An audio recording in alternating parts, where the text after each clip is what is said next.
I've gotten pretty good at this point of powering through making this body and the cat head and everything. This is really my fourth like domestic house pet that I've made.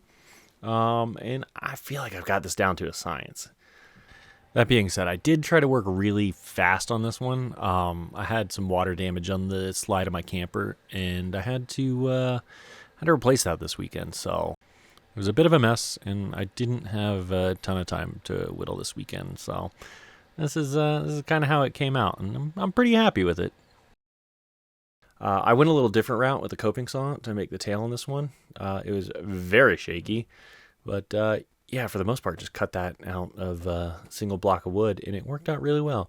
I also, the last cat that I made, the tail has been falling off lately, so I did end up putting pegs and everything.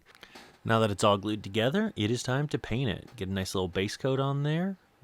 Get the green for the eyes. This is based on my friend's cat that I'm painting right now.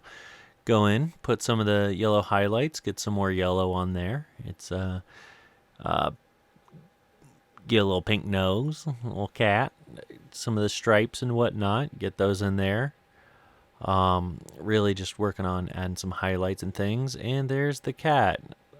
Just kidding. I gave up. I gave it to my wife. She made it look a lot better. I'm not very good at painting, but she is. So here is the final product.